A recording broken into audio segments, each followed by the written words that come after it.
السلام علیکم ورحمۃ اللہ وبرکاتہ۔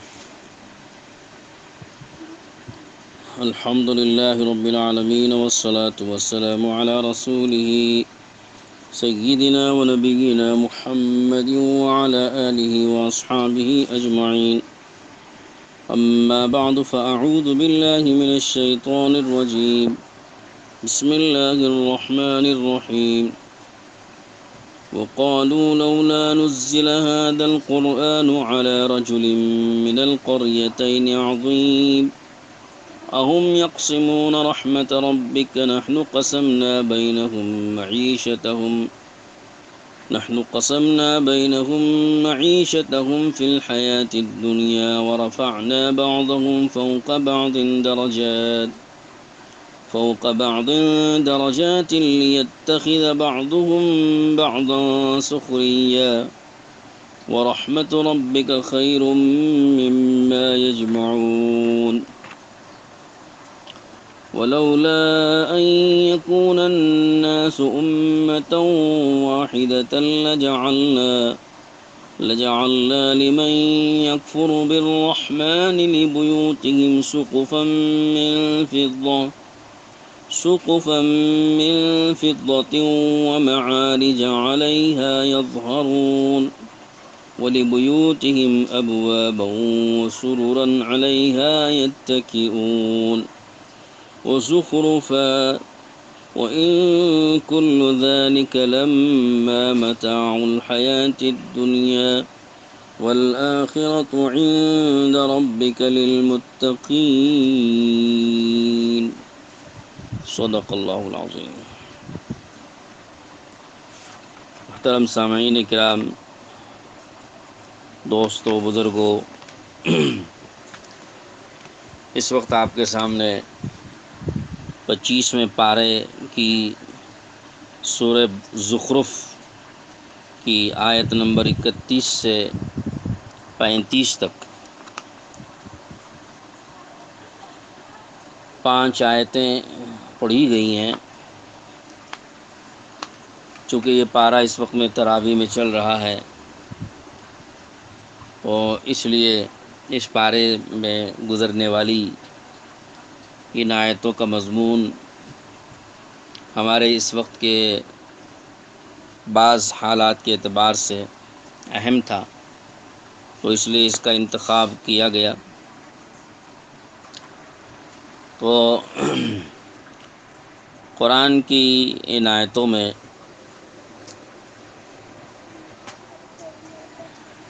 مشرکین اور کفار کا ایک اعتراض ہے جو انہوں نے رسول اللہ صلی اللہ علیہ وسلم کے بارے میں کیا ہے۔ تو اللہ تعالیٰ نے اس اعتراض کو پیش کر کے ان کے جوابات دیے ہیں۔ بظاہر یہ بڑا قوی اعتراض ہے ان کے نزدیک۔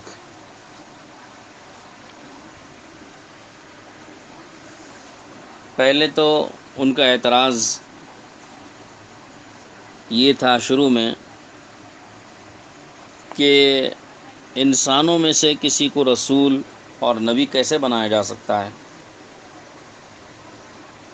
وہ تو اس کا تصور ہی نہیں کر رہے تھے کہ کسی انسان کو نبی بنایا جائے، اور وہ اس کو اپنے تصور سے بعید اور بالاتر سمجھتے تھے کہ اللہ کا رسول اور اللہ کا پیغامبر انسان کیسے ہو سکتا ہے؟ کوئی فرشتہ ہو تو بات صحیح ہوگی، لیکن انسان ہے تو انسان تو ہماری طرح ہے، وہ کھاتے ہیں، پیتے ہیں، چلتے پھرتے ہیں، شادی بیاہ اور بچے سب ہوتے ہیں، پھر وہ کیسے اللہ کا پیغام ہم تک پہنچائیں گے؟ ان تک اللہ کا پیغام کیسے آئے گا؟ تو ان کو یہ تصور ہی نہیں تھا۔ لیکن جب اس کے جوابات سامنے آئے اور ان کو بتایا گیا کہ اب تک جتنے انبیاء دنیا میں آئے ہیں، سوالات سب کے سب انسان آئے ہیں، اور اللہ نے انسانوں ہی میں سے چن کر نبی بنایا ہے، اور یہی کمال ہے۔ اگر ہم فرشتوں کو نبی بناتے تو تم سے وہ بات نہیں کر سکتے تھے، اس لیے کہ فرشتے ایک الگ مخلوق ہیں، لطیف مخلوق ہیں، وہ دکھائی بھی نہیں دیتے۔ ان کو اگر ہم انبیاء بنا کر، نبی اور رسول بنا کر بھیجتے تو تو تمہارا ان سے رابطہ ہی مشکل ہوتا، اور تمہارا ان سے بات کو سمجھنا سمجھانا بھی مشکل ہوتا۔ پھر اگر وہ کوئی دین تم کو دے رہے ہیں، احکام تم کو دے رہے ہیں، تو تم کہتے کہ بھائی یہ تو فرشتے ہیں، ان کی تو کچھ حاجت ہے نہیں، تو یہ کر سکتے ہیں، ہم کہاں کریں گے، ہم تو انسان ہیں۔ تو اس طرح سے تم کہو گے، اس لیے اللہ پاک نے پہلے ہی سے انسانوں ہی میں سے نبی بنایا ہے اور ان کے عمل کو نمونہ بنایا ہے۔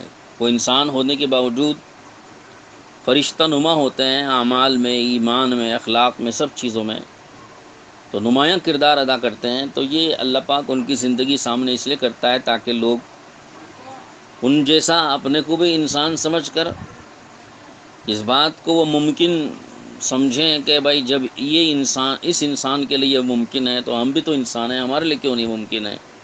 یہ انسان اتنے اچھے ایمان، اعمال، اخلاق والے ہو سکتے ہیں تو ہم بھی تو انسان ہیں، ہم کیوں نہیں ہو سکتے ہیں۔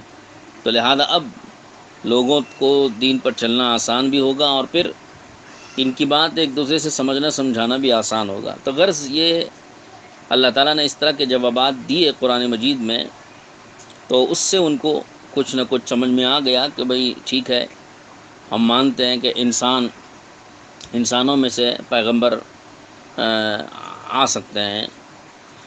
لیکن اب پینترا بدل کے دوسرا اعتراض کیا۔ جب یہ بات تسلیم ہو گئی اور لاجواب ہو گئے، تو اب پینترا بدل کے انہوں نے دوسرا اعتراض کیا۔ دوسرا اعتراض کیا کیا کہ چلو ٹھیک ہے، انسان آنا چاہیے، پر نبی اور رسول انسان ہونا چاہیے، ٹھیک ہے، لیکن یہ کیا ضروری ہے کہ یہ محمد صلی اللہ علیہ وسلم ہی کو نبی بنایا گیا؟ ایسا کیوں ہوا؟ انہی کو کیوں منتخب کیا گیا؟ جبکہ نبی اور رسول اگر بنانا ہی تھا، اور واقعی جو ہے یہ قرآن اللہ کا کلام ہے اور یہ رسول ہونے کی دلیل ہے، تو پھر یہ قرآن کسی ایسے شخص پر اترتا جو ایک عظیم الشان ہو، اور رسالت اور نبوت ایسے شخص کو دی جاتی جو عظیم الشان ہو۔ عظیم الشان ہونے کا مطلب ان کے نزدیک جو ہے مال اور ملک کے اعتبار سے، ملک و مال کے اعتبار سے کوئی ایک عظیم شخصیت کا انتخاب ہوتا۔ ان کا کیوں انتخاب ہوا؟ ان کے پاس تو نہ مال ہے نہ ملک ہے، تو یہ کوئی عظیم الشان شخصیت ہے نہیں کہ جن کو نبی بنایا جاتا۔ تو اگر نبی بنانا تھا تو مکے میں اور طائف میں بڑی عظیم شخصیات ہیں، تو ان میں سے منتخب کر کے نبی بنایا جاتا۔ نعوذ باللہ من ذالک۔ چنانچہ روایتوں میں آتا ہے کہ انہوں نے رائے کے طور پر یہ بھی نام بھی پیش کر دیے کہ مکے کے لوگوں میں ولید ابن مغیرہ ہے، عتبہ ابن ربیعہ ہے، اور طائف والوں میں عروہ ابن مسعود ثقفی ہے، حبیب ابن عمر ثقفی ہے، کنانہ ابن عبد، یہ لوگ ہیں، ان کو نبی بنایا جاتا۔ یہ عظیم شخصیات ہیں، ملک اور مال ان کی ظاہری سوسائٹی میں بھی ان کی حیثیت ہے، ان کا مقام ہے، اور پھر ان کے پاس مال بھی خوب ہے، تو لہذا ملک کے اعتبار سے، سیاسی حیثیت کے اعتبار سے، سماجی حیثیت کے اعتبار سے یہ لوگ بڑے لوگ ہیں، تو ان کو منتخب کرتے نبی بنانے کے لیے۔ لیکن اس کے بجائے ان کا انتخاب ہوا ہے محمد صلی اللہ علیہ وسلم کا، جن کے پاس یہ چیزیں نہیں ہیں۔ یہ اعتراض ہے۔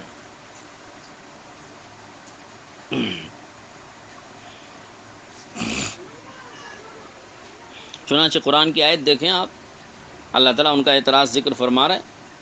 وَقَالُوا، اور کہنے لگے یہ کافر لوگ، مشرکین مکہ کے، لولا نزل هذا القرآن، کیوں نہیں اتارا گیا یہ قرآن، علی رجل، ایک ایسے آدمی پر، من القریتین، دونوں شہروں، شہر مکہ اور شہر طائف، ان دونوں بستیوں کے، عظیم، ایک عظیم شخص پر، علی رجل عظیم من القریتین، ان دونوں بستی طائف اور مکے کی دونوں بستیوں میں سے کسی عظیم شخص پر یہ قرآن کیوں نہیں اتارا گیا؟ یہ دوسرا اعتراض۔ گویا ان کے نزدیک نبوت ملنے کی صلاحیت جو ہے، وہ صلاحیت کے لیے مال شرط ہے، ملک شرط ہے، ظاہری حیثیت شرط ہے، یہ ان کے نزدیک گویا شرط ہے کہ اگر یہ چیزیں ہیں تو گویا اس کے اندر جو ہے نبوت کی صلاحیت ہے، لہذا ایسے صلاحیت والے کو نبوت دینا چاہیے۔ یہ رائے دے رہے ہیں، تو ان کا یہ اعتراض تھا۔ اس اعتراض کا جواب اللہ جل شانہ و من والوں نے دو طرح سے دیا ہے۔ ایک جواب تو یہی دیا اسی آیت کے بعد والی آیت میں، اور ایک جواب آخری کی جو دوسری ہم نے جو بعد والی آیتیں پڑھی ہیں ان میں ایک اس کا جواب، دوسرا جواب موجود ہے۔ پہلا جواب جو اللہ تعالیٰ نے اس اگلی آیت میں دیا ہے وہ آپ سماعت فرمائیں کہ بڑا شاندار طریقے سے ایک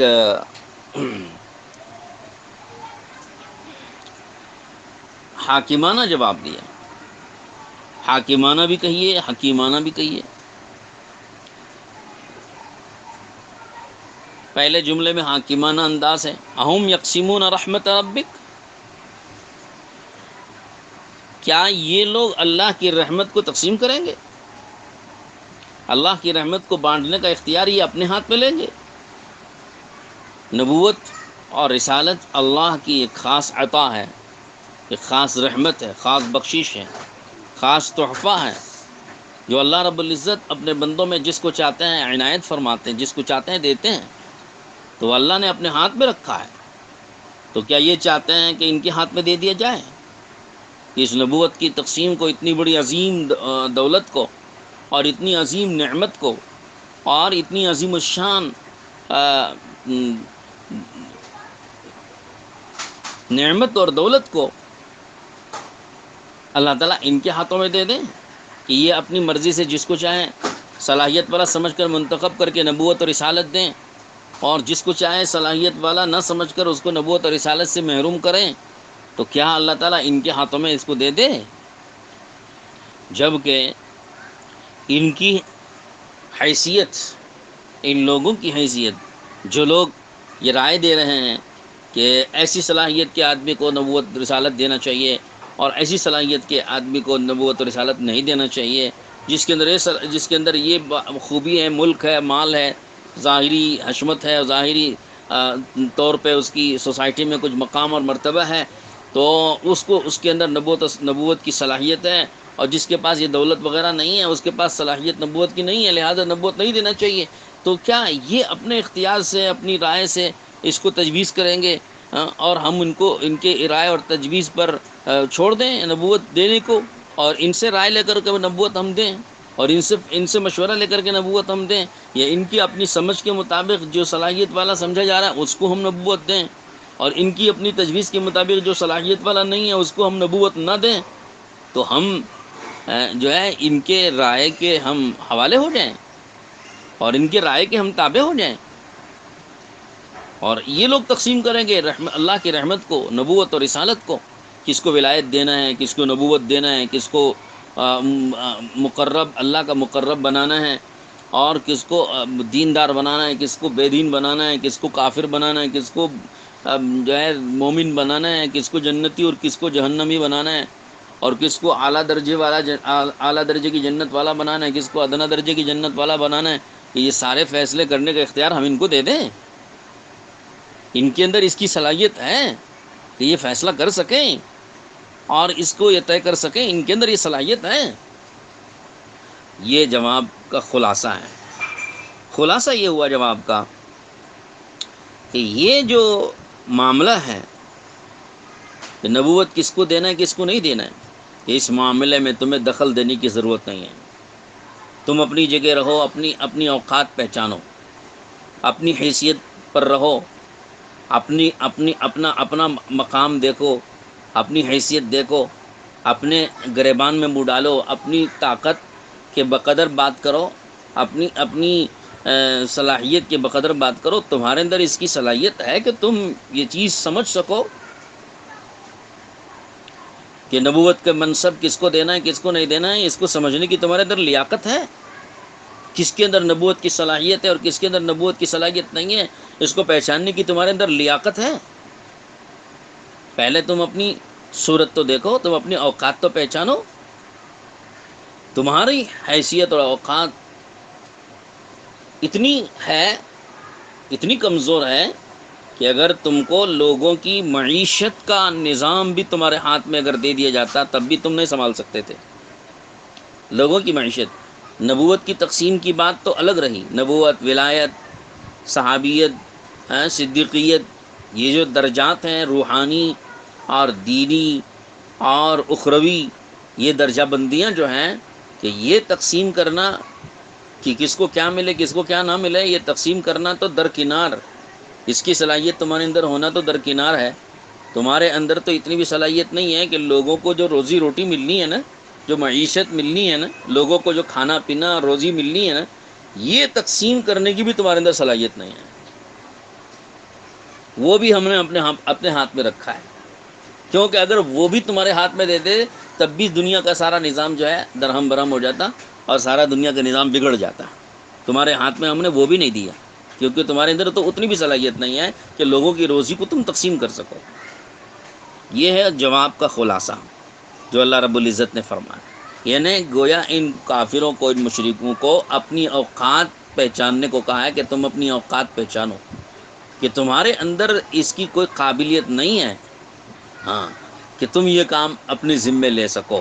تم تو اتنے ناقابل ہو کہ اگر ہم دنیا کی معیشت کا نظام بھی تمہارے ہاتھوں میں تمہارے حوالے کر دیتے، یعنی تم انسانوں کے حوالے کر دیتے، تب بھی تم انسانوں کے اندر اس کی لیاقت اور قابلیت نہیں ہے کہ لوگوں کی معیشت کی تقسیم کا کام بھی تم کر سکو، انجام دے سکو. جائے کہ تم نبوت اور ولایت اور اتنے بڑے بڑے منصبوں اور عہدوں کو تقسیم کا کام اپنے ہاتھ میں تم لے سکو، یہ تو بہت بڑی بات ہے. یہ اس جواب کا خلاصہ ہے. اب آیت پاک دیکھیں اور ترجمہ دیکھیں، بات سمجھیں. اللہ نے فرمایا اہم یقسمون رحمت ربک، کیا یہ لوگ آپ کے رب کی رحمت کو تقسیم کریں گے؟ یا رحمت رب سے مراد نبوت ہے، یا رحمت سے مراد نبوت ہے کہ نبوت کو تقسیم کرنا یہ کریں گے؟ یعنی مطلب یہ نہیں کر سکتے. یہ کرنا تو دور کی بات ہے. نحن قسمنا بینہم معیشتہم فی الحیات الدنیا، ہم نے خود ان کی معیشت کو دنیاوی زندگی میں ہم نے خود تقسیم کیا.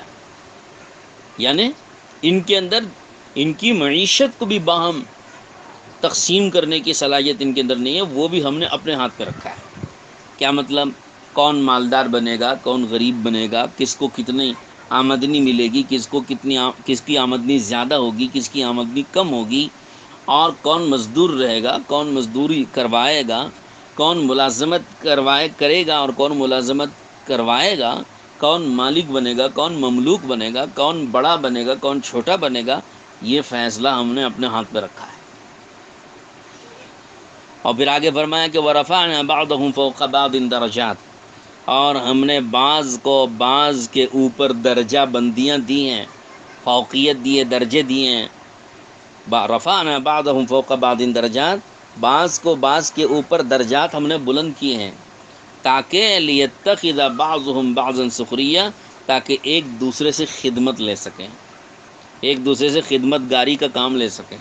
کیا مطلب ہے؟ مطلب یہ کہ معیشت کے اعتبار سے، مال و متاع کے اعتبار سے، آمدنی کے اعتبار سے، اور ملک و مال کے اعتبار سے ہم نے بعض کو اوپر کے درجے میں، بعض کو درمیانی درجوں میں اور بعض کو نچلے درجوں میں، اس طرح مختلف درجات میں ہم نے لوگوں کو بانٹا ہے تاکہ لوگ ایک دوسرے سے کام لے سکیں، ایک دوسرے کو استعمال کر سکیں. اگر سب کو برابر رکھ دیتے، تمہاری اپنی خواہش یہ ہے نا کہ تم جو ہے اپنے ہاتھ میں معیشت کا نظام لے لو اور لوگوں کی آمدنیاں تم فکس کرو، لوگوں کے اخراجات تم طے کرو، تم تو یہ چاہتے ہو. حالانکہ یہ کام ہم نے تمہارے حوالے نہیں کیا. جب اللہ نے انسانوں کے حوالے یہ کام نہیں کیا تو انسان اس کو اپنے ہاتھ میں لے گا تو سب نظام ٹوٹے گا ہی. چنانچہ جو کمیونلزم ہے، کمیونزم جو آیا ہوا ہے، وہ کمیونزم اسی سوچ پر آیا ہے، اسی سوچ پر مبنی ہے کمیونزم، کہ وہ یہ چاہتے ہیں کہ تمام وسائل جتنی بھی ہیں آمدنی کے وسائل اپنے قبضے میں رکھ لیں گے. زمینیں اپنے قبضے میں، جائیداد اپنے قبضے میں، پیداوار اپنے قبضے میں، فیکٹریاں اپنے قبضے میں، کمپنیاں اپنے سب کچھ اپنے قبضے میں، انسانوں کی کوئی املاک نہیں ہوگی، انسان خود کوئی مالک نہیں ہوگا، اور سب مالک گورنمنٹ ہے، ہر چیز کی، ہر جز کی مالک جو ہے وہ گورنمنٹ ہے، خود انسان کوئی مالک نہیں۔ تو ساری چیزیں گورنمنٹ اور سرکار اپنے قبضے میں رکھے گی، زمینات، جائیداد اور پیداوار اور کمپنیاں اور فیکٹریاں سب، اور خود سب پیداوار کریں گی، اور پھر اس کے مطابق ہر انسان کی آمدنیاں وہ فکس کرے گی، کس کو کتنی آمدنی دینی ہے، اور پھر اس کے مطابق آمدنی کے مطابق اخراجات بھی وہ طے کرے گی کہ کس کو کتنے اخراجات کرنے ہیں، کون کیا کھاوے گا اور کون کتنا معیاری زندگی گزارے گا، کون کس لیول پر رہے گا، اور پھر یہ کہ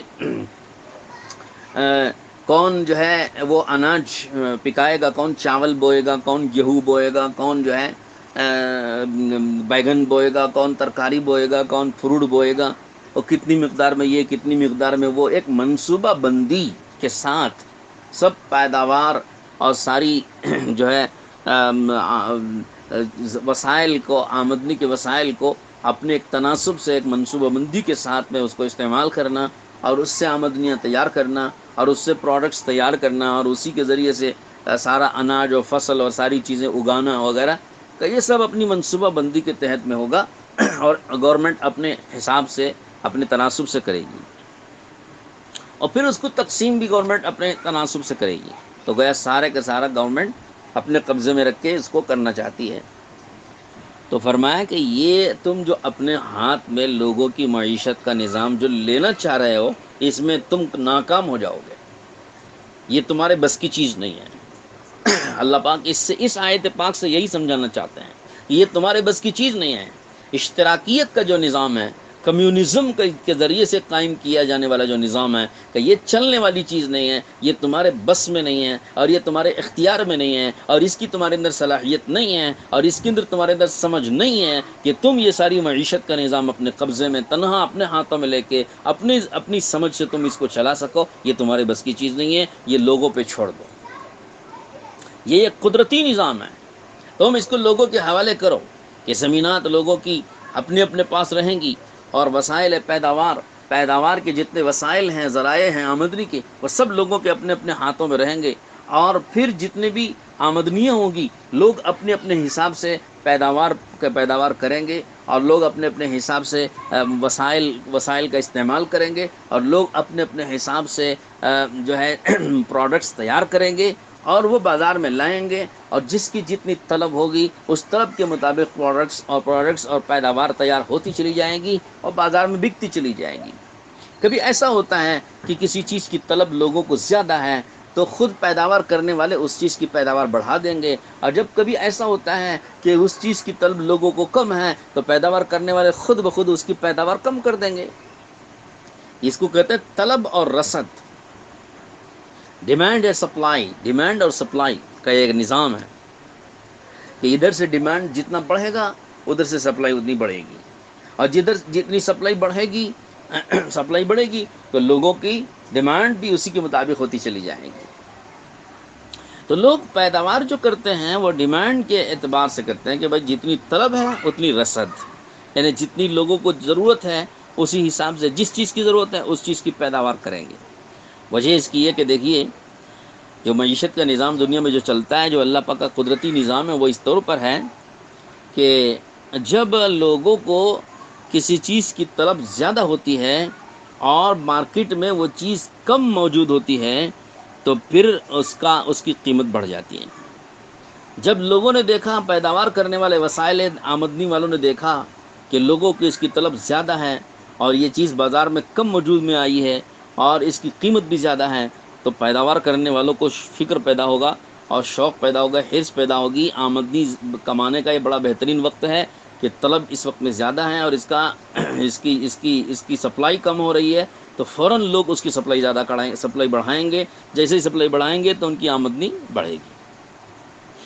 اور کبھی ایسا ہوتا ہے کہ لوگوں کو کسی چیز کی طلب کم ہوتی ہے، لیکن بازار میں، مارکیٹ میں اس کی سپلائی زیادہ ہوتی ہے، تو وہ چیز سستی ہو جاتی ہے۔ تو جب آمدنی کے ذرائع اور وسائل رکھنے والے جو لوگ ہیں، جب وہ دیکھتے ہیں کہ بھئی اس چیز کی سپلائی بہت زیادہ ہے اور اس کی لوگوں کو ضرورت نہیں ہے، تو خواہ مخواہ چیز سستی ہو رہی ہے، تو خود بخود اس کی پیداوار کم کر لیں گے۔ یہ ایک قدرتی نظام ہے اللہ کا، لوگوں کو اللہ نے ایسی سمجھ دے رکھی ہے، اور ایسی سمجھ کے حساب سے لوگوں کو اللہ پاک نے بیلنس کر کے پیدا کیا ہے، تو یہ خود ایک بیلنس ہو جاتی ہے، چیز اپنے آپ بیلنس ہو جاتی ہے۔ تو کوئی گورنمنٹ، کوئی سرکار، کوئی ادارہ اپنے قبضے میں لے کے اس معیشت کے نظام کو بیلنس کرنا چاہے گا، یہ نہیں ہونے والی چیز ہے۔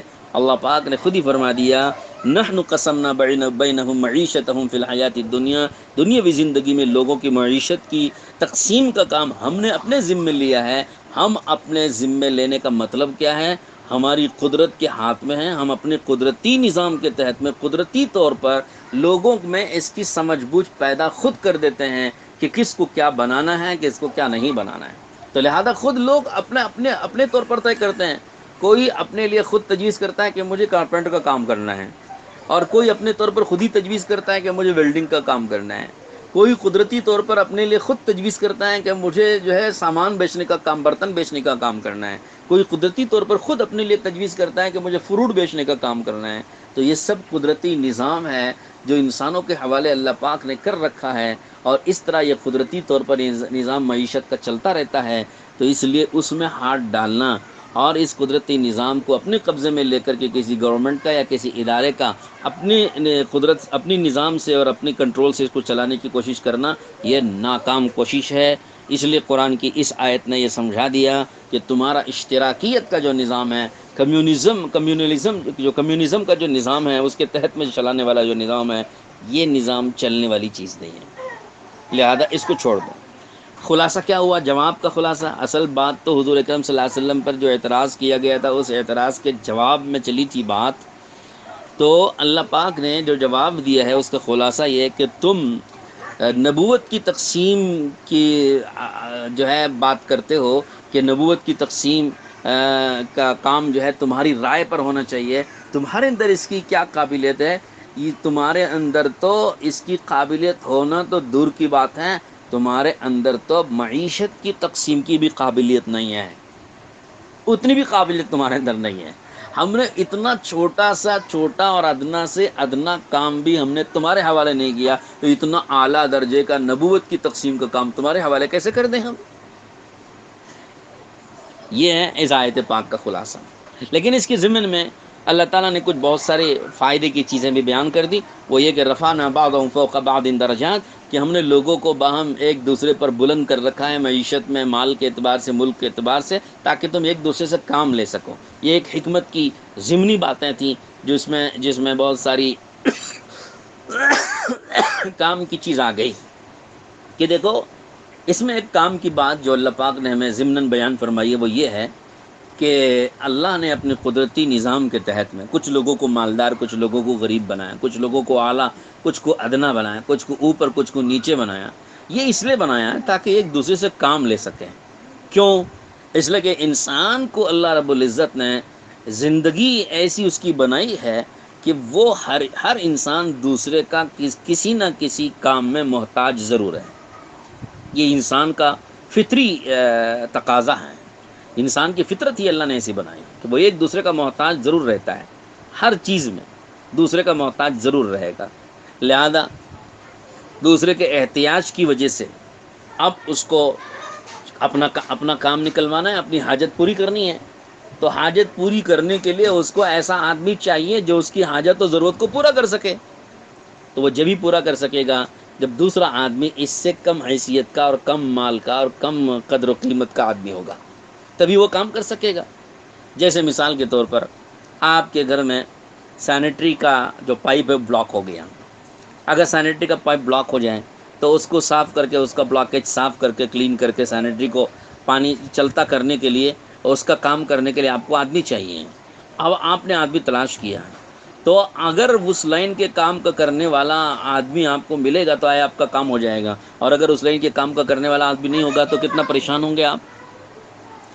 تو میرے بھائیوں، عزیزو، دوستو، قرآن کی اس آیت نے ایک عجیب و غریب اصول بیان کیا کہ حکومتیں یہ چاہتی ہیں کہ غریبی ختم کر دیں، تو معیشت میں مساوات کے بہت ساری رائے رکھنے والے ہیں، معیشت میں یعنی مالداری میں، آمدنی میں، اور کمائی میں، روپے پیسے میں، ظاہری حیثیت میں سب برابر ہونا چاہیے۔ یہ بعض لوگوں کا خیال ہے کہ بھائی سب برابر برابر ہونا چاہیے، کم زیادہ نہیں ہونا چاہیے، غریب فقیر کا یہ امتیاز نہیں رہنا چاہیے کہ سب کی غریبی ختم کرو، سب کو جو ہے اچھے پوسٹ میں نوکری کرنے والے، جاب کرنے والے اور اچھے تعلیم یافتہ کہ سب کے سب ایجوکیٹڈ ہوں، سب کو ایجوکیٹ کیا جائے اور سب کو جو ہے ایجوکیشن دی جائے اور سب کو پڑھایا جائے، سب کو ڈگری دلوائی جائے، سب جاب والے ہو جائیں اور سب کی معیشت جو ہے وہ اچھی ہو جائے۔ یہ بعض لوگوں کی سوچ ہے۔ یاد رکھیے، اگر آپ کی سوچ کے مطابق اللہ پاک اگر دنیا میں نظام قائم کر دے تو پھر آپ کا گھر صاف کرنے کے لیے اور آپ کے کپڑے دھونے کے لیے دھوبی، گھر صاف کرنے کے لیے جو ہے کام والی، اور آپ کے برتن صاف کرنے کے لیے کام والی، اور آپ کی سینیٹری صاف کرنے کے لیے جو موچی وہ ہوتا ہے کہ ایسے لوگ، اور آپ کے چپل ٹوٹ جائے تو چپل سلنے کے لیے موچی، اور آپ کے چھوٹے موٹے کاموں کاج انجام دینے کے لیے آدمی آپ کو ڈھونڈنے سے بھی نہیں ملے گا۔ اگر اللہ پاک آپ کی اور ہماری سوچ کے مطابق دنیا میں نظام قائم کر دے تو پھر لوگوں کو ایک دوسرے سے کام لینا مشکل ہو جائے گا۔ لیکن اللہ نے اپنے قدرت سے لوگوں کو کی فطرت جیسے بنائی تو فطری نظام دنیا میں بنایا۔ فطرت لوگوں کی یہ بنائی ہے کہ کچھ لوگوں کو اپنا کام کرنے کے لیے دوسرا آدمی کی حاجت ہے، تو یہ فطرت ہے انسان کی۔ اب اس فطرت کے مطابق نظام بنایا کہ کچھ لوگوں کو جب کام لینے والا بنایا تو کچھ لوگوں کو اللہ نے کام کرنے والا بنایا، کچھ لوگوں کو مزدوری کرنے والا بنایا، کچھ لوگوں کو مزدوری لینے والا بنایا، تو کچھ لوگوں کو مزدوری کرنے والا بنایا ہے۔ تو یہ اللہ کا قدرتی اور فطری نظام ہے۔ اسی طرح دنیا چلے گی۔ اس فطری نظام کو اگر کوئی ختم کرنے کے لیے تدبیر کرے گا تو ہزاروں تدبیر کر لیں، لاکھوں تدبیریں کر لیں، ان کی ساری تدبیریں ناکام اور فیل ہو جائیں گی اور ان کی تدبیریں کسی مقام پر نہیں پہنچیں گی، کامیاب نہیں ہونے والے۔ تو لہذا غریبی ختم کر دیں اور یہ سب چیزیں، یہ ساری چیزیں، یہ جو ہے ہر آدمی کو اللہ تعالیٰ کے قدرتی فیصلوں کے مطابق سوچنا چاہیے۔ اللہ کے قدرتی اور فطری فیصلوں اور فطری نظام سے ہٹ کر اگر سوچیں گے ہم تو ہماری سوچ ضائع ہو جائے گی۔ تو قرآن کی اس آیت پاک نے یہ بات بڑی عظیم جو ہے سمجھائی ہے، ہم کو ہمیں سمجھنا چاہیے۔ دیکھیے الفاظ پر غور کیجئے کہ اللہ نے کیا کہا کہ رفعنا بعضهم فوق بعض درجات، کہ ہم نے بعض کو بعض کے اوپر درجے بلند کیے، لیتخذ بعضهم بعضا سخریا، تاکہ ایک دوسرے سے کام لے سکیں، خدمت گاری لے سکیں۔ وَرَحْمَتُ رَبِّكَ خَيْرٌ مِّمَّا يَجْمَعُونَ، اور تیرے رب کی رحمت بہتر ہے ان تمام چیزوں سے جو یہ جمع کر رہے ہیں اور سمیٹ رہے ہیں۔ یعنی مطلب جس دنیا کی معیشت کو اور مال و متاع کو یہ لوگ جمع کر کے اسی کو بہت کچھ سمجھ رہے ہیں، یہ اس کے مقابلے میں اللہ کی جو رحمت ہے، رحمت خاصہ ہے، یعنی جس کو نبوت کہتے ہیں، جو دینداری ہے اور آخرت میں کام آنے والی چیز ایمان ہے اور اعمال ہیں، یہ جو اللہ کی رحمت ہے، جو اللہ تعالیٰ اپنی رحمت سے اپنے بندوں کو عطا کرتے ہیں، یہ رحمت اللہ کی یعنی نبوت اور دین، یہ بہتر ہے ان تمام دولتوں سے جن دولتوں کو یہ لوگ دنیاوی مال و متاع کے اعتبار سے جمع کر کے رکھ رہے ہیں، اس سے یہ بہتر ہے۔ یہ تو ایک جواب ہو گیا، خلاصہ اس جواب کا آپ کے سامنے آ گیا کہ تم لوگ نبوت کی تقسیم میں رائے مت دو، یہ کام ہمارا ہے، یہ ہم کریں گے، ہم طے کریں گے کہ کس کو نبوت دینا ہے کس کو نہیں دینا ہے، تم اس میں رائے دینے کی ضرورت نہیں ہے، تم اس میں دخل اندازی مت کرو۔ یہ پہلا جواب تھا جو حاکمانہ جواب ہے، اور ساتھ ساتھ جس طریقے سے اس کی دلیل پیش کی ہے اس میں عجیب حکیمانہ انداز بھی اختیار فرمایا اللہ تعالیٰ نے۔ دوسرا جواب بڑا عجیب غریب جواب ہے، وَلَوْلَا أَن يَكُونَ النَّاسُ أُمَّةً وَاحِدَةً لَجَعَلْنَا لِمَن يَكْفُرُ بِالرَّحْمَنِ لِبُيُوتِهِمْ سُقُفًا مِّن فِضَّةٍ وَمَعَارِجَ عَلَيْهَا يَظْهَرُونَ۔ ان آیات میں اللہ نے دوسرا جواب دیا، وہ دوسرے جواب پہ آپ غور فرمائیے۔ اللہ پاک فرماتے ہیں کہ یہ جو تم نے نبوت کے ملنے کے لیے، نبوت کی صلاحیت کے لیے تم نے ملک اور مال کو شرط سمجھا ہے، یعنی ملک و مال ہے تو گویا اس کو اس کے پاس نبوت کی صلاحیت ہے، اگر ملک کی مال نہیں ہے تو گویا نبوت کی صلاحیت نہیں ہے۔ یہ جو تم نے سوچا ہے نا کہ تم نے نبوت کی صلاحیت کے لیے، نبوت کے ملنے کے لیے ملک و مال کو معیار تم نے بنایا، گویا تمہارے نزدیک ملک و مال بہت بڑی چیز ہے، کہ ملک و مال ہے تو صاحب اس کو نبوت دینا چاہیے، اور ملک و مال نہیں ہے تو صاحب اس کو نبوت نہیں دینا چاہیے. تمہارے نزدیک ملک و مال کی بڑی حیثیت ہو گئی اور بڑا مقام ہو گیا، اور اس کے ملک و مال کی جو ہمارے نزدیک بڑی قیمت ہو گئی. تو یہ تمہارے نزدیک ہے، تمہارے نزدیک اس کی قیمت ہے ملک و مال کی. ہمارے نزدیک اس ملک و مال کی کوئی قیمت نہیں ہے. ہمارے نزدیک ملک و مال معیار نہیں ہے. کسی کو نبوت دینے کے لیے، کسی کو ولایت دینے کے لیے، کسی کو جو ہے دینداری دینے کے لیے، ہدایت دینے کے لیے ہمارے نزدیک ملک و مال کوئی معیار نہیں. ملک ہو کہ ملک و مال ہو یا ملک و مال نہ ہو، ہم جب کسی کو نبوت دینا چاہیں گے تو دیکھے رہیں گے. ہم ملک و مال کو نہیں دیکھتے کہ بھائی صاحب اس کے پاس ملک و مال ہے اس کو دو، اس کے پاس ملک و مال نہیں ہے اس کو مت دو. ہمارے نزدیک ملک و مال کی کوئی حیثیت ہی نہیں ہے. ملک و مال ہمارے نزدیک گھٹیا چیز ہے، گری ہوئی چیز ہے، بے حیثیت ہے، بے وقعت ہے، بے قیمت ہے. اس کی ہمارے نزدیک کوئی اس کی حیثیت ہی نہیں ہے جس کو تم حیثیت دے رہے ہو. اس کی دلیل کیا ہے؟ اس کی دلیل یہ کہ دیکھو، اگر یہ جو ملک و مال ہے جس کو تم بہت بڑی چیز سمجھ رہے ہو، اور ہمارے نزدیک اس کی کوئی حیثیت نہیں ہے، یہ ملک و مال اگر ہمارے نزدیک کوئی وقعت اور قیمت اور کوئی حیثیت رکھنے والی چیز ہوتی تو ہم اپنے نافرمان کو کچھ دیتے؟ ہم نافرمان کو تنکا بھی نہ دیتے. ہمارے نافرمان کو، ہم کافر کو، مشرک کو، معاند کو، دشمن کو اور ہمارے حکم نہ ماننے والے کو، اکڑنے والے کو ہم اس کا تنکا بھی نہ دیتے اگر ہمارے پاس اس ملک و مال کی حیثیت ہوتی. لیکن چونکہ ہمارے پاس اس ملک و مال کی کوئی حیثیت نہیں ہے، اس وجہ سے ہم نے منہ بھر بھر کے ان کو دیا ہے. کافروں کو پیٹ بھر بھر کے دیا ہے، جی بھر بھر کے دیا ہے، لب بھر بھر کے دیا ہے، گھر بھر بھر کے دیا ہے، اور دیں گے اور بھی دیتے ہم. حتیٰ کہ اگر ہم چاہتے تو تمہاری چھتیں سونے چاندی کی بنا دیتے، تمہارے گھر کے کیواڑ سونے چاندی کے بنا دیتے، تمہارے گھر کے دروازے ہم سونے چاندی کے بنا دیتے، تمہارے گھروں کی کھڑکیاں سونے چاندی کی بنا دیتے. ہم چاہتے تو یہ کر دیتے کافروں کو کہ لو خوب مزے کرو، خوب جو ہے عیش کرو. ہم خوب ان کے اوپر مال کی فراوانی کر دیتے. لیکن ہم کو ایک ڈر ہے، ایک خوف ہے، ایک اندیشہ ہے اور ایک احتمال ہے. اس وجہ سے ہم تم کو ایسا دنیا منہ بھر بھر کے لب بھر بھر کے نہیں دے رہے ہیں، ذرا کنٹرول کر کے دے رہے ہیں، زیادہ دے رہے ہیں لیکن اتنا زیادہ نہیں دے رہے. کیوں؟ اس میں بھی ایک حکمت ہے. اگر وہ حکمت نہ ہوتی تو تم کو تو سونا چاندی لٹا دیتے تمہارے اوپر، کیونکہ ہمارے پاس اس کی کوئی حیثیت نہیں ہے. کیا وہ ڈر ہے اور کیا وہ خوف ہے؟ وہ ڈر اور خوف یہ ہے کہ جب لوگ دیکھیں گے کہ صاحب کافر اور مشرک ہونے کی وجہ سے زیادہ دنیا مل رہی ہے، زیادہ ملک مل رہا ہے، زیادہ مال مل رہا ہے اور زیادہ سونا چاندی اور دولت مل رہی ہے، تو لوگ کفر اور شرک کو دنیا اور مال و متاع کے ملنے کا یقینی سبب جان لیتے ہیں کہ یہ یقینی سبب ہے. کفر و شرک کی وجہ سے ملک و مال بہت ملتا ہے صاحب، تو لوگوں کے دل میں حرص بہت ہے، مال کی حرص، ملک کی حرص، دولت کی حرص بہت ہے. تو لوگ ملک و مال کی حرص میں کفر کو اس کا سبب قرار دے کر کفر اختیار کر لیتے. یہ ڈر ہے ہم کو.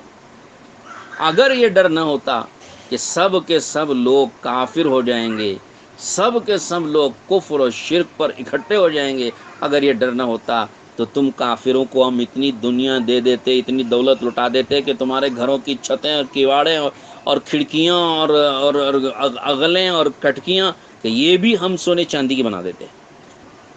یہ ہے اس قرآن پاک کی آیت پاک کا معنی اور مطلب اور خلاصہ جو اللہ نے دوسرے جواب کے طور پر دیا ہے. یعنی مطلب دنیا جس کو تم بڑی حیثیت دے کر نبوت کی ملنے کے لیے شرط سمجھ رہے ہو، وہ دنیا ہمارے نزدیک کوئی حیثیت نہیں ہے، وہ معیار نہیں ہے. دیکھیے اب آیت کا ترجمہ، جب اگر میری بات سمجھ گئے ہیں تو آیت کا ترجمہ دیکھیے. اللہ تعالیٰ فرماتے ہیں وَلَوْلَا أَن يَكُونَ النَّاسُ أُمَّةً وَاحِدَةً، اگر یہ ڈر نہ ہوتا اور یہ بات اگر نہ ہوتی کہ لوگ سب کے سب ایک امت ہو جائیں گے، یعنی ایک مذہب، یعنی مذہب کفر پر جمع ہو جائیں گے، اگر یہ ڈر نہ ہوتا تو لَجَعَلْنَا، ہم بنا دیتے لِمَنْ يَكْفُرُ بِالرَّحْمَنِ، اس شخص کے واسطے جو رحمان کے ساتھ کفر کرتا ہے، لِبُيُوتِهِمْ، ان کے گھروں کے سقفن چھتیں من فضۃ چاندی کی، و معارجا اور سیڑھیاں بھی علیہا یظہرون جس کے اوپر وہ چڑھا اترا کریں وہ بھی ہم چاندی کی بنا دیتے، ولی بیوتہم اور ان کے گھروں کے ابوابن دروازے بھی، وہ سرورن اور ان کے پلنگ بھی، ان کی چارپائیاں بھی، تخت بھی، وہ بھی ہم چاندی کی بنا دیتے، علیہا یتکئون جس کے اوپر وہ ٹیک لگا کر بیٹھا کریں، وہ زخرفن اور یہ سب چیزیں جتنی چاندی کی بنا دیتے اتنی سب کے سب سونے کی بھی بنا کے دے دیتے ہم۔ وَإِن كُلُّ ذَلِكَ لَمَّا مَتَاعُ الْحَيَاةِ الدُّنْيَا حالانکہ یہ سب کچھ نہیں کیا ہم نے اس لیے کہ یہ سب کا سب دنیاوی زندگی کا چند روزہ سامان ہے، وَالْآخِرَةُ عِندَ رَبِّكَ لِلْمُتَّقِينَ اور آخرت تمہارے رب کے نزدیک متقیوں کے واسطے، ڈرنے والوں کے واسطے، پرہیزگاروں کے واسطے، ایمان والوں کے واسطے، اطاعت گزاری کرنے والوں کے واسطے ہم نے آخرت تمہارے رب کے پاس تیار کر رکھی ہے۔ اب اس آیت سے اللہ پاک نے کیا سمجھایا ہے، جس کا میں آخری بات عرض کر رہا ہوں، اس آیت سے اللہ نے یہ سمجھایا ہے کہ ان کافروں کو دنیا اتنی کیوں دے دیتے ہیں، کیوں دے دینا چاہتے ہیں اللہ تعالیٰ؟ سوال پیدا ہوتا ہے کہ کیوں دے دینا چاہتے ہیں اتنی دنیا ان کافروں کو، اور صرف ایک ڈر کی وجہ سے زیادہ نہیں دی لیکن تھوڑا سا دیا ہے، لیکن وہ بھی کیوں دیا ہے، کیوں ان کو دنیا زیادہ مل رہی ہے؟ تو یاد رکھیے کہ اللہ نے قرآن کی دیگر آیتوں میں اس کی وجوہات بیان فرمائی ہیں۔ اس کی وجوہات یہ ہیں کہ کافروں کی جو خیر و خوبیاں اور بھلائیاں ہوتی ہیں ان کا بدلہ آخرت میں ان کو نہیں دینا ہے۔ ان کے کفر، ان کے شرک، ان کے ظلم، ان کی تعدی اور ان کے تمرد، ان کے تکبر، ان کے گھمنڈ اور ان کے ظلم و ستم، سب کچھ کا بدلہ اکٹھے کر کے آخرت میں ایک ساتھ دینا ہے۔ اس کی سزا، اس کا عذاب، اس کی سزا اور اس کی مصیبت اور اس کا بدلہ ان کو آخرت میں جہنم میں سب کچھ اکٹھا کر کے چکھانا ہے۔ لیکن ان کی تھوڑی سی جو نیکیاں ہوئی ہیں، کچھ بھلائیاں ہوئی ہیں، اس کا کیا کیا جائے؟ اس کے بدلے میں اس کا عوض دنیا میں اللہ دے کر چکا دیتے ہیں۔ تو لہذا ان کی نیکیوں کا بدلہ جب دنیا میں دے کر چکائیں گے تو ان کی نیکیوں کے عوض میں تھوڑی بہت دنیا کی جنت ان کو مل جائے گی، تھوڑی بہت دنیا کی جنت ان کو ملے گی، ان کی نیک اعمال کی، ان کی محنتوں کی، ان کی کوششوں کی عوض میں۔ تو لہٰذا یہ راز ہوتا ہے کہ اللہ پاک ان کافروں کو اسباب دے کر، ملک دے کر، مال دے کر، دنیا کے متاع دے کر، سامان دے کر دنیا میں حساب کتاب چکا دینا چاہتے ہیں، تاکہ ساری نیکیاں یہاں ختم ہو جائیں اور وہ آخرت میں آئیں تو سارے گناہ اور اپنے ڈھیر سارے نافرمانیاں وہ اکٹھا کر کے لائیں، کفر کے ساتھ اکٹھے ملا کر ان کا عذاب، ان کو سزا جہنم میں دی جائے۔ اور جہاں تک مومنوں کی بات ہے، کہ مومنوں کے بارے میں اللہ پاک یہ چاہتے ہیں کہ یہ دنیا میں تھوڑا سا تکلیفی میں رہیں، کہ ان کی نیکیوں کا بدلہ دنیا میں نہ ملے، ان کی نیکیوں کا بدلہ آخرت میں ان کو ملے، جنت میں۔ ان کو ایمان کے عوض جنت ملنا ہے، تو اب اعمال کا بدلہ بھی اگر دنیا میں دے دیا جائے گا تو پھر آخرت میں کم ہو جائے گا۔ تو اللہ چاہتے ہیں کہ ان کے ایمان اور ان کے اعمال کا نیک بدلہ اور اچھا بدلہ سب سمیٹ کر اکٹھا کر کے آخرت میں ان کو ملے، اور دنیا میں تھوڑا سا ان کو تکلیف ہی میں گزار دیں، مشقت ہی میں گزار دیں، مصیبتوں ہی میں گزار دیں، ظلم و ستم ہی میں گزار دیں، ملک و مال کے بغیر ہی گزار دیں، تنگیوں ہی میں گزار دیں، تاکہ سب کا نیک اعمال کا اور ایمان کا بدلہ اکٹھے کر کے آخرت میں جنت میں ان کو دے سکیں۔ یہ راز ہے اللہ جل شانہ کے اس نظام کا جو اللہ نے قرآن مجید میں فرمایا ہے۔ میں تھوڑا سا آیتوں کا بھی سہارا لے کے آپ سے بات عرض کروں، میں انہیں اپنی بات کی تائید میں آیتیں بھی پڑھ کے سناؤں۔ قرآن میں اللہ نے ایک جگہ فرمایا کہ حتی اذا نسوا ما ذکروا بہ فتحنا علیہم ابواب کل شیء۔ ایک جگہ اللہ فرماتے ہیں ان کافروں کے، مشرکوں کے بارے میں، نافرمانوں کے بارے میں، کہ ان نافرمانوں کو جب اللہ کی آیتوں سے ڈرایا گیا اور نصیحتیں کی گئیں، سمجھایا گیا، تو انہوں نے ان کو ذرا برابر بھی قبول نہیں کیا اور بھلا دیا، ساری نصیحتیں بھلا دیں، چھوڑ چھاڑ کے اپنی مرضی والی زندگی انہوں نے گزاری، نافرمانی والی۔ تو ہم نے کیا کیا؟ جب یہ نافرمانی پر آ گئے، جم گئے، تو فتحنا علیہم ابواب کل شیء، ہم نے چیزوں کے، سامانوں کے، دنیا کے دروازے ان پر کھول دیے کہ لو خوب مزے کرو، خوب موج کرو۔ تو معلوم ہوا کہ دیکھیے نافرمانی کے باوجود ان پر دنیا کے ساز و سامان کے دروازے اللہ نے کھول دیے۔ اس میں کیا راز ہے؟ راز وہی ہے جو ابھی میں نے عرض کیا۔ قرآن میں ایک دوسری جگہ اللہ فرماتے ہیں مومنوں کے بارے میں کہ وَلَوْ أَنَّ أَهْلَ الْقُرَىٰ آمَنُوا وَاتَّقَوْا لَفَتَحْنَا عَلَيْهِمْ بَرَكَاتٍ مِّنَ السَّمَاءِ وَالْأَرْضِ، اگر کسی گاؤں بستی والے ایمان لے آئیں، تقوی اختیار کریں، تو ہم ان کے اوپر برکتوں کے دروازے کھول دیں گے۔ ہمارے ایک بزرگ نے بڑی اچھی بات فرمائی، فرمایا کہ دیکھو، نافرمانوں کے لیے فرمایا اللہ نے کہ ہم نے ان کے اوپر چیزوں کے دروازے کھول دیے، فرما برداروں کے لیے فرمایا کہ ہم نے ان کے اوپر برکتوں کے دروازے کھول دیے۔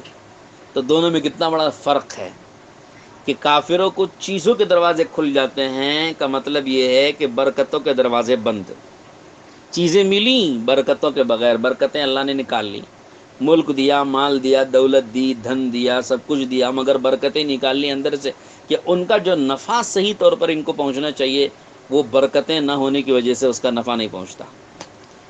لیکن ایمان والوں کے ساتھ ان کے ایمان اور اعمال پہ چیزوں کے ملنے کا وعدہ اللہ نے نہیں کیا، ملک دینے کا، مال دینے کا، چیزیں دینے کا، دولت دینے کا وعدہ نہیں کیا، برکتیں دینے کا وعدہ کیا ہے۔ انہیں چیزیں تو نہیں دیں گے مگر برکتیں دے دیں گے، تو کم چیزیں ہوں گی مگر برکت والی ہوں گی۔ تو آپ کے پاس کمائی ہوگی تھوڑی سی مگر برکت والی کمائی ہوگی، آپ کے پاس ساز و سامان ہوگا تھوڑا سا مگر برکتوں والا ہوگا، آپ کے پاس تنگیاں ہوں گی مگر برکتیں ہوں گی۔ اسی وجہ سے آپ دیکھتے ہیں مسلمان تنگیوں کے باوجود، کم آمدنی کے باوجود بھی خوشحال زندگی گزارتا ہے، جبکہ بے ایمان بہت بڑی آمدنیاں رکھتے ہوئے بھی ان کو زندگی کا چین و سکون نصیب نہیں ہے۔ خوشحالی ظاہری طور پر تو دیکھنے میں بڑے خوشحال نظر آتے ہیں، مگر اندر سے ان کا سکون اور چین ان کا غارت ہو چکا ہے۔ جبکہ ایمان والا ہر اعتبار سے مطمئن ہے، اس کا دل خوش ہے، دل مطمئن ہے، تنگیوں میں بھی وہ خوش اور مطمئن رہتا ہے۔ اس کی وجہ یہ کہ اللہ نے برکتوں سے مالا مال فرما رکھا ہے۔ اللہ تعالیٰ ہم کو سمجھنے کی توفیق عطا کرے۔ اصل تو مشرکوں اور کافروں کی طرف سے حضور کی رسالت اور نبوت پر اعتراض تھا، اس کے جواب میں یہ دو باتیں اللہ نے کہی تھیں، اس کی ضمن میں بہت ساری چیزیں آ گئیں۔ میں سمجھتا ہوں کہ سارا مضمون آپ حضرات نے اچھی طرح سمجھ لیا ہے، اور دعا فرمائیے اللہ تعالیٰ سے کہ اللہ ہم کو قرآن پاک کا نور نصیب فرمائیں، اور اس نور ہدایت کی روشنی میں ہم حق اور باطل کو، سچ اور جھوٹ کو سمجھنے لگیں، اور زندگی کے جو نظام اللہ کی طرف سے قدرتی طور پر قائم ہو جائے ہم اس پر راضی اور خوشی خوش ہو کر کے، راضی رہ کر خوش ہو کر کے ہم چل سکیں، اور اللہ تعالیٰ سے ہم جو ہے جب راضی رہیں گے اللہ ہماری تھوڑے عمل پر راضی رہے گا۔ حدیث میں آتا ہے جو اللہ کی تھوڑی روزی پر راضی رہتا ہے اللہ اس کے تھوڑے عمل پر بھی راضی ہو جاتے ہیں۔ تو ہمیں اللہ تعالیٰ اس کا یقین نصیب فرمائے۔ حاضر سامعین کرام، آپ حضرات سے دعاؤں کی گزارش ہے، دعا کریں کہ اللہ ہمارے اندر اس کا یقین پیدا فرما دے، اور اس پر ہم کو دلوں کو اطمینان نصیب فرما دے۔ ہماری ہی بات نہیں، ساری امت کو یہ بات اللہ تعالیٰ اچھی طرح سمجھا دے، اور اس پر ساری امت کو اللہ کی تقدیری فیصلوں پر راضی رہ کر چلنے کی توفیق نصیب فرما دے۔ وآخر دعوانا ان الحمد للہ رب العالمین۔